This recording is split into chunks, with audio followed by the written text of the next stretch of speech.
Hello friends.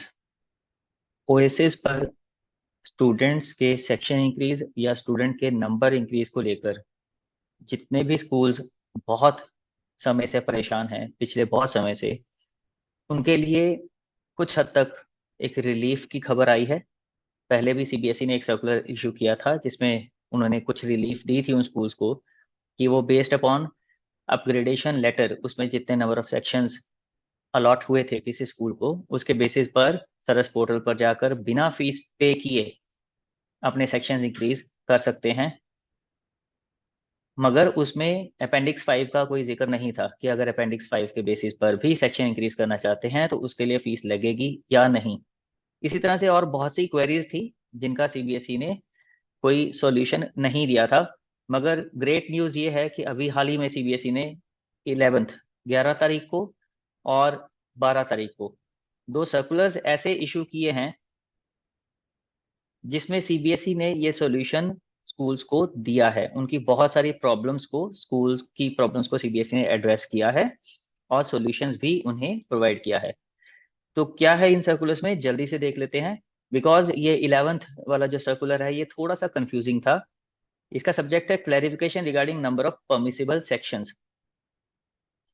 पहले हुआ क्या था, सीबीएसई ने जो ये प्रॉब्लम इस सेशन में शुरू हुई है उससे पहले जो number of sections senior classes के लिए होते थे that was suppose to be 2/3 of the total sections from first to 12th। Suppose आपके पास 48 सेक्शंस हैं अगर फर्स्ट टू 12th के, तो 48 का 2/3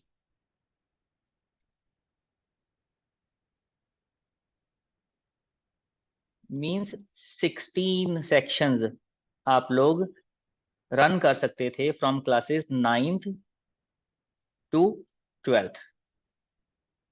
अब जब सीबीएसई ने ये ओएसिस 4.0 और सरस 4.0 इंट्रोड्यूस किया, उसमें सीबीएसई ने बोल दिया 9th और 10th के जो क्लासेस हैं that should be 1/6 of total number of sections being run. Suppose आपके 48 हैं तो उसका 1/6 आप 9th क्लास के लिए रख सकते हो, यानी कि 4 सेक्शंस। और 1/6 ही आप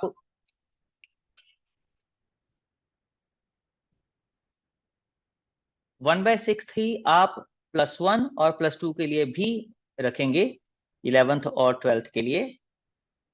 again it comes out to be 4 sections.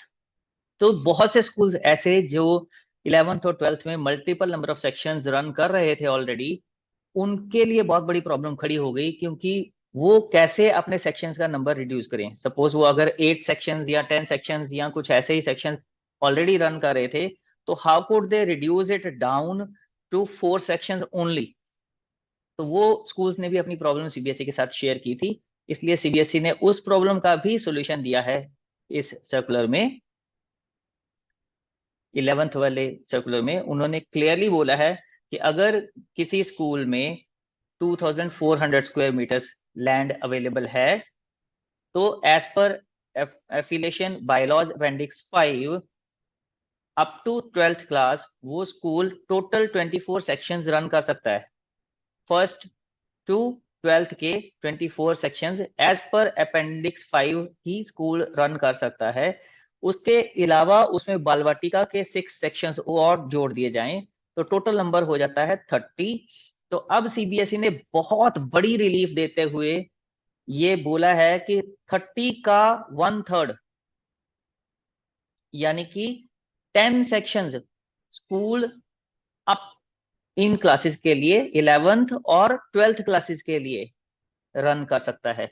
सोचिए कहां 48 सेक्शंस पर सीबीएसई सिर्फ 4 सेक्शंस परमिट कर रहा था +1 और 2 के लिए, अब 24 सेक्शंस पर ही सीबीएसई 10 सेक्शंस की परमिशन दे रहा है।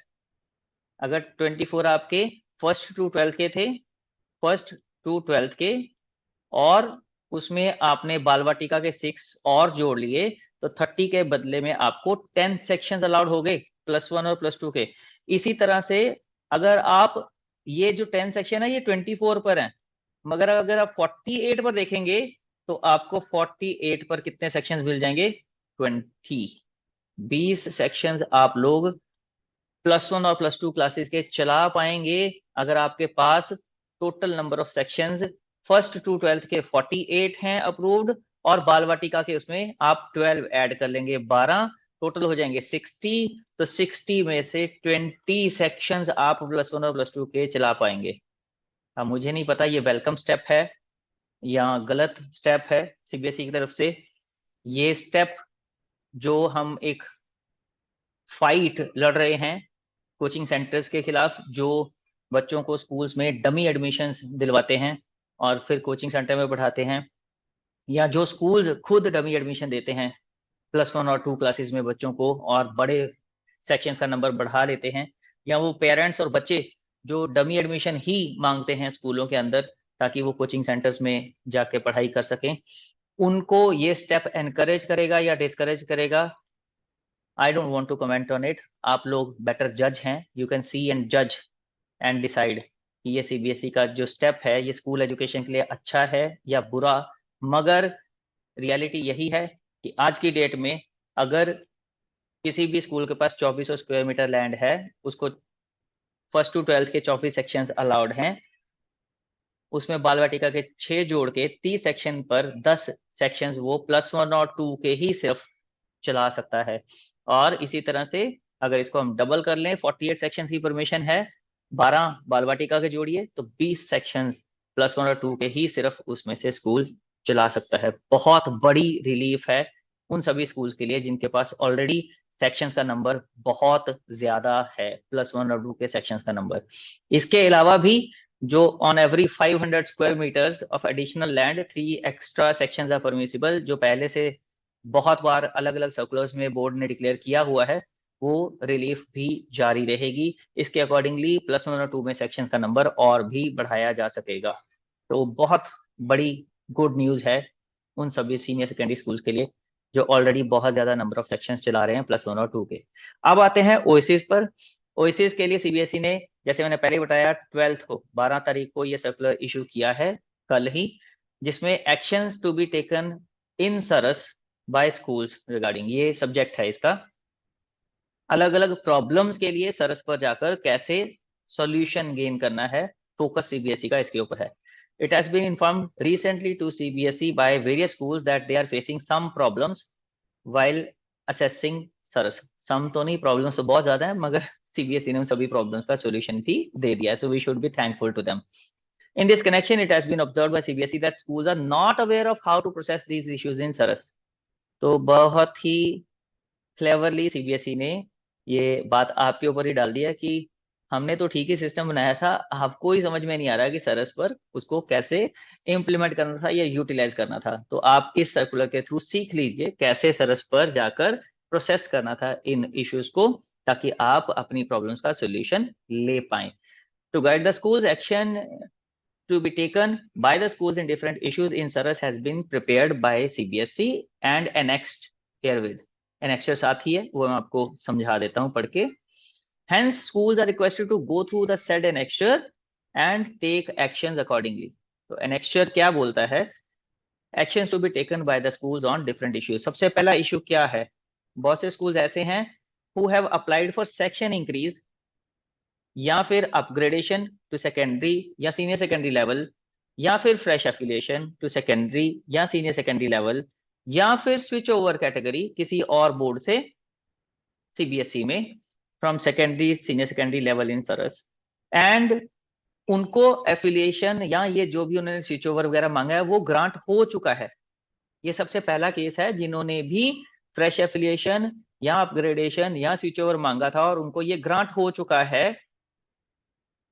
वो अगर अपने सेक्शन इंक्रीज करना चाहते हैं तो उनको क्या करना होगा? They will have to go to SARAS, log in through credentials, जो उनका अपना एफिलिएशन नंबर और ओएसिस वाला लॉगिन पासवर्ड आईडी है उसके अकॉर्डिंगली लॉगिन करेंगे। देन व्यू एप्लीकेशन, एक ऑप्शन आती है व्यू एप्लीकेशन की, उस पर उन्हें क्लिक करना है। जो ऑलरेडी उनको एफिलिएशन ग्रांट हुई थी उसकी एप्लीकेशन देख सकते हैं वो, जब उस पर वो क्लिक करेंगे तो फिर वो जाएंगे प्रोग्रेस पैनल के ऊपर, और प्रोग्रेस पैनल पर सिर्फ और सिर्फ इन ऊपर वाली कैटेगरी के स्कूल्स को एक ऑप्शन दिखेगी सेक्शन ब्रेकअप की।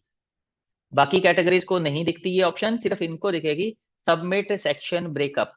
जब इस पर वो क्लिक करेंगे तो they will be able to update the section breakup and submit. फिर वो अपने सेक्शंस का नंबर बढ़ा पाएंगे एज पर देयर ग्रांट लेटर या फिर appendix 5। The sections will be updated in oasis. Oasis पर वो सेक्शंस फिर अपडेट हो जाएंगे, नहीं तो जैसे ही सरस पर वो सबमिट करेंगे उसके बाद वो ओएसिस पर जाकर अपडेट कर पाएंगे। सेकंड इशू जो फेस करना पड़ रहा था स्कूल्स को, those who do not want to increase sections, जो सेक्शन इंक्रीज नहीं करना चाहते मगर जितने सेक्शंस पिछले साल थे उसी में ही वो रीएडजस्टमेंट चाहते हैं। इसके लिए मैं ऑलरेडी एक वीडियो बनाकर शेयर कर चुका हूं प्रोबेबल सॉल्यूशंस का, तो वो वीडियो अगर आप देख लेंगे तो आपको पता चल जाएगा कि इस ऑप्शन को कैसे यूज करना है। ये रीएडजस्टमेंट जिसको सीबीएसई बोल रही है वो रीएडजस्टमेंट कैसे करनी है, उसका लिंक मैं इस वीडियो के डिस्क्रिप्शन बॉक्स में भी दे दूंगा, आप देख लीजिएगा। अदरवाइज मेरे चैनल पर स्क्रॉल कर भी आपको मिल जाएगा, जस्ट ओएसिस टाइप करके सर्च कर लीजिएगा। तो इन स्कूल्स को क्या करना है, जो सेक्शन इंक्रीज नहीं चाहते सिर्फ रीएडजस्टमेंट चाहते हैं, they have to go to OASIS, log in करें अपने क्रेडेंशियल से, स्टूडेंट डिटेल पे क्लिक करें और वहां पे रीएडजस्ट द सेक्शंस को रीएडजस्ट कर लें। कहीं पे कम करना है तो कम कर दें, कहीं पे ज्यादा करना तो ज्यादा कर लें, but number of sections same रहना चाहिए, उसमें चेंज नहीं आना चाहिए जो ऑलरेडी ओएसिस पोर्टल पर शो कर रहा है। Fill in the complete data and click to save. Save करने के बाद फाइनल रिपोर्ट का प्रिंट आउट जरूर ले लीजिएगा, वो आपके काम आ सकते हैं इन फ्यूचर। कभी भी बाई चांस अगर कोई गड़बड़ होती है तो आपने एक बार सेक्शन रीएडजस्ट कर दिए हैं और उसकी फाइनल रिपोर्ट का प्रिंट आउट आपके पास है तो that will prove to be very handy for you. Third issue क्या है, the schools want to submit the second shift sections in OASIS. जो स्कूल सेकंड शिफ्ट में दो शिफ्ट में चलते हैं उनके भी वहां पे सेक्शंस वो अपडेट नहीं कर पा रहे थे, तो उनको भी सिंपली ओएसिस में जाना है, क्रेडेंशियल से लॉगिन करना है, स्टूडेंट डिटेल पे क्लिक करना है और वहां पे update the second shift sections in OASIS, ये जाके उन्हें वहां पे अपडेट करना है। The total sections of second shift should be less than that of equal to the first shift sections. पहली शिफ्ट में जितने सेक्शंस का उनके पास ऑलरेडी परमिशन है उससे या तो कम होना चाहिए या बराबर होने चाहिए number of section in second shift. Suppose पहली शिफ्ट में अगर 48 सेक्शन चला रहे हैं तो ये नहीं कि दूसरी शिफ्ट में वो 50 सेक्शन या 54 सेक्शन चला लेंगे, 48 की ही परमिशन मिलेगी या उससे कम की। तो अप टू और लेस देन जितने number of section first shift में उतना वो लोग वहां पे अपडेट कर सकते हैं, and then they will have to click on save. और जैसे मैंने पहले बोला सेव के बाद फाइनल रिपोर्ट का प्रिंट आउट जरूर ले लीजिएगा। फोर्थ इशू है school is running less section than the granted sections. जितने ऑलरेडी स्कूल को ग्रांटेड थे उससे school already less number of sections चला रहा है। प्रीवियस ग्रांट लेटर्स में जितने सेक्शंस ग्रांट हुए थे या फिर as per appendix 5 land area के हिसाब से जितने सेक्शंस स्कूल डिजर्व करता है, जितने सेक्शंस परमिसिबल हैं, जैसे कि लैंड एरिया अगर 8000 स्क्वायर मीटर या उससे ज्यादा है तो स्कूल को ऑलरेडी 48 सेक्शंस परमिसिबल हैं। तो दोनों ही कैटेगरी में, चाहे ग्रांट लेटर के थ्रू, जैसे मैंने पहले आपको बोला प्रीवियस जो सर्कुलर था उसमें ग्रांट लेटर का जिक्र तो था पर अपेंडिक्स 5 का जिक्र नहीं था। अब सीबीएसई ने दोनों ही केसेस को सेम कैटेगरी में रख दिया है। तो इन दोनों केसेस में अगर आप already less number of sections चला रहे हैं बट आपके परमिसिबल सेक्शंस ज्यादा हैं तो आपको क्या करना है, go to SARAS section increase category, वहां पे लॉग इन कीजिए क्रेडेंशियल के साथ।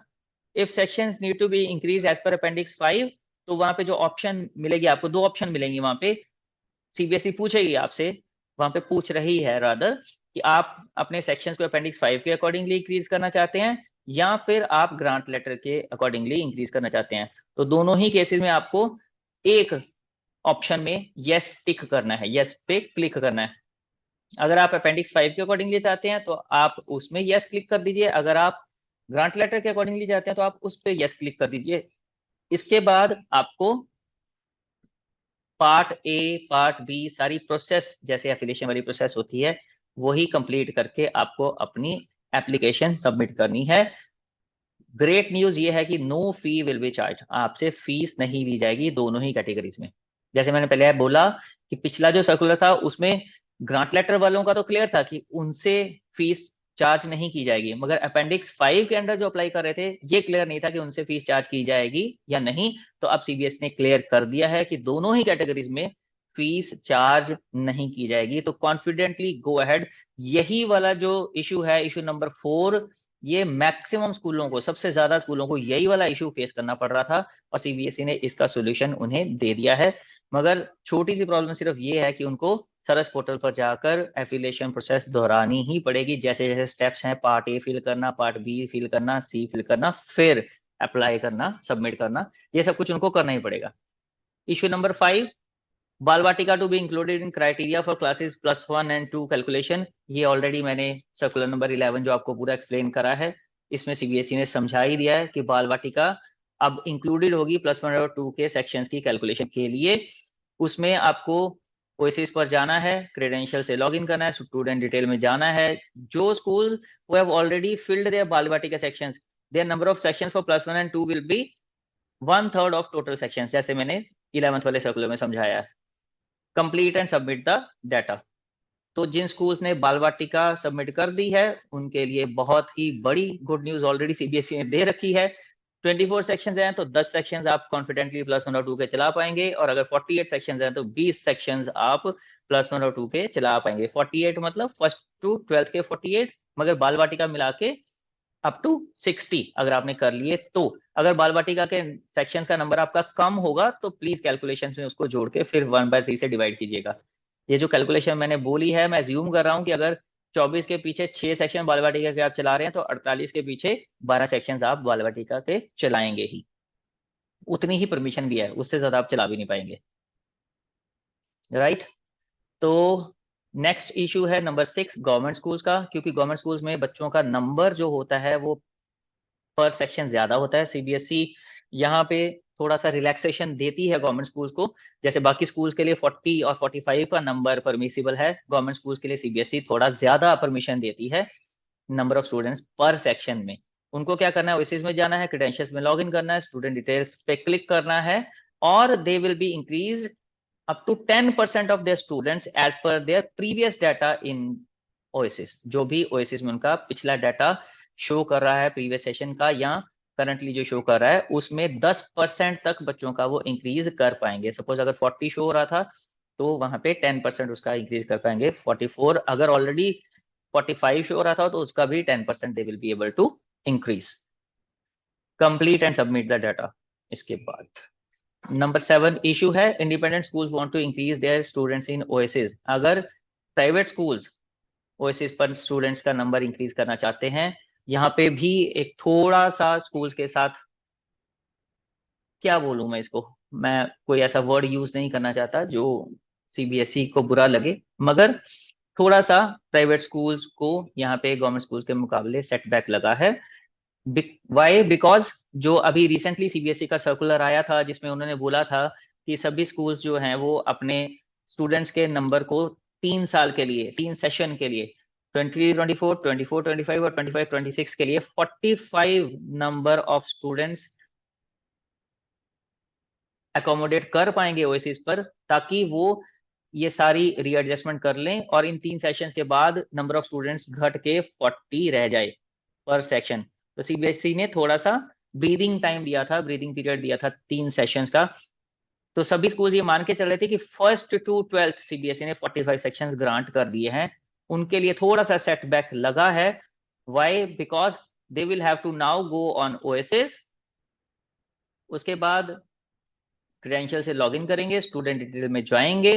Schools can increase up to 40 students from class Bal Vatika to class 5th and 45 students in classes 6 to 12th। तो जो समझ रहे थे, सोच रहे थे कि नर्सरी या फर्स्ट ऑनवर्ड उनको 45 स्टूडेंट्स सीबीएसई ग्रांट कर देगी, उनको सेटबैक लगा है। उनको अप टू 5th क्लास सिर्फ 40 की ही परमिशन मिली है। तो 5th क्लास तक 40 से ऊपर आप नंबर ऑफ स्टूडेंट्स नहीं शो कर पाएंगे ओएसिस पोर्टल पर। 6th to 5th 12th के लिए आप नंबर ऑफ स्टूडेंट्स 45 तक शो कर पाएंगे, मगर उसमें भी जो स्टूडेंट इनटेक का कॉलम है क्लास और सेक्शंस के बाद, उसमें आपको पहले 45 लिखना पड़ेगा, तब जाकर आप वहां पे स्टूडेंट्स को 45 तक शो कर पाएंगे, अदरवाइज नहीं। पहले आपको स्टूडेंट इनटेक 45 टाइप करना पड़ेगा, उसके बाद ही अप टू 45 आपके एक्सेप्ट होंगे, अदरवाइज नहीं होंगे। तो ये चीज का ध्यान जरूर रख लीजिएगा। Next is for foreign schools. जैसे गवर्नमेंट स्कूल्स के लिए रिलैक्सेशन है, वैसे फॉरेन स्कूल्स के लिए भी रिलैक्सेशन है, क्योंकि फॉरेन में हमें अपना नाम बनाना है एज ए बोर्ड। तो उनको भी ओएसिस पर जाना है, क्रेडेंशियल से लॉगिन करना है, स्टूडेंट डिटेल पे क्लिक करना है and they can submit there details. इसमें कहीं कोई लिमिट या रिस्ट्रिक्शन नहीं लगाई गई है। जैसे कि गवर्नमेंट स्कूल्स के लिए 10% की एक रिस्ट्रिक्शन लगाई है सीबीएसई ने, कि वो सिर्फ 10% तक अपना स्टूडेंट नंबर इंक्रीज कर सकते हैं। प्राइवेट स्कूल्स के लिए 40 और 45 की कंडीशन लगा दी है सीबीएसई ने, अप टू फिफ्थ 40, उससे ऊपर 45। मगर फॉरेन स्कूल्स के लिए ऐसी कोई कंडीशन यहाँ पे नहीं मेंशन की गई है। तो मींस जितने उनके पास बच्चे हैं वो उतनी डिटेल अपडेट कर सकते हैं ओएसिस पोर्टल पर। सो दिस वाज द एक और इशू 9th है, स्कूल है सबमिटेड 0 सेक्शंस इन ओएसिस। कुछ स्कूल्स ऐसे हैं जिनके 9th के बाद 10th, या 10th के बाद +1 और +2 दोनों ही, या +1 के बाद +2 का 0 सेक्शन शो हो रहा है ओएसिस पर, जबकि ऑलरेडी उनके पास पहले से इन सेक्शंस में बच्चे थे पिछले सेशन में, या फिर जिन्होंने फ्रेश एफिलिएशन ली थी 9th के लिए, या फिर फ्रेश अपग्रेडेशन करवाई थी +1 2 के लिए। उनकी 9th क्लास में तो नंबर ऑफ स्टूडेंट्स शो हो रहे हैं, मगर 10th में 0 शो हो रहे हैं, और +1 में तो शो हो रहे हैं मगर 12th में 0 शो हो रहे हैं। तो इन सभी स्कूल्स को ज्वाइंट सेक्रेटरी एफिलिएशन को पर्सनली मेल भेजनी पड़ेगी, या हार्ड कॉपी भेजनी पड़ेगी लेटर हेड पर रिक्वेस्ट करके, या फिर पर्सनली मिलना पड़ेगा, तब जाके वो 0 की बजाय सेक्शंस, नंबर ऑफ सेक्शंस जितने वो रन कर रहे हैं ऑलरेडी उतने वहां पे शो कर पाएंगे। इसी तरह से schools who have applied for section increase category and have finalized the application but have not submitted the payment। बहुत से schools ऐसे थे, क्योंकि ये जो डेडलाइन थी एक्सटेंशन ऑफ एफिलिएशन के लिए अप्लाई करने की, वो पहले 30th जून, फिर 31st जुलाई, फिर 31st अगस्त, फिर 15th सितंबर तक फेजेस में बढ़ाई गई है। तो 30th जून तक बहुत से स्कूल ऐसे थे जिन्होंने अपनी एप्लीकेशन में सेक्शन इंक्रीज कैटेगरी में अप्लाई तो कर दिया था, बहुत से स्कूल्स ने पेमेंट कर दी थी, बहुत से स्कूल्स ने पेमेंट नहीं की थी, अभी होल्ड कर दिया था, फाइनल सबमिट नहीं गया था। तो ये सारे स्कूल्स एक ही कैटेगरी में फॉल करते हैं। अब या तो उनको अपनी पेमेंट का रिफंड चाहिए, या फिर पेमेंट वेव्ड ऑफ करवानी है उनको अपनी, क्योंकि आज की डेट में अगर वो फाइनल सबमिट करना चाहते हैं तो उससे पहले उनको पेमेंट वाली ऑप्शन दिख रही है। इन दोनों ही केसेस में अगर वो रिफंड चाहते हैं तब भी, और अगर वो फाइनल पेमेंट का वेव ऑफ चाहते हैं तब भी उनको ज्वाइंट सेक्रेटरी एफिलिएशन को रिक्वेस्ट सबमिट करनी पड़ेगी, through email, through hard copy, by post, और पर्सनली मिलके, जैसे भी सूट करता है उनको। और joint secretary affiliation on case to case basis will get the application rolled back. Case to case basis पे वो वेरीफाई करेंगे, स्टडी करेंगे, और जिनका उनको जस्टिफाइड लगेगा सिर्फ उनका ही रोल बैक किया जाएगा। तो I hope I have explained both these circulars well to you। अगर कोई भी डाउट हो तो आप उन्हें कमेंट बॉक्स में लिख सकते हैं। I'll try, अगर हो पाया तो मैं उसके रिप्लाई जरूर करूंगा। प्लीज फोन कॉल्स मत करिएगा, व्हाट्सएप पे मैसेज कर दीजिएगा, या फिर प्रेफर कीजिए इसी वीडियो के कमेंट बॉक्स में आप अपनी क्वेरी लिख दें, सो दैट जब मैं उसका रिप्लाई करूं तो ऐसी ही क्वेरीज अगर किसी और की भी हो तो उनको भी रिप्लाई वहां पे कमेंट सेक्शन में पढ़ने के बाद मिल जाए। अगर आपको ये वीडियो हेल्पफुल लगा है तो प्लीज मेरे चैनल प्रिंसिपल रसी गुप्ता को सब्सक्राइब जरूर कर लीजिएगा अगर आपने अभी तक नहीं किया, और नोटिफिकेशन बेल का बटन दबा के उसको ऑल के लिए सेट जरूर कर दीजिएगा, ताकि इन फ्यूचर जब भी मैं ऐसे हेल्पफुल वीडियोस अपलोड करूं तो उनकी नोटिफिकेशन आपको तुरंत मिल जाए। So till the time I upload my next video, keep watching principal Rasik Gupta, keep liking the videos and commenting and sharing. Don't forget to do that. Thank you very much. Take care. Bye.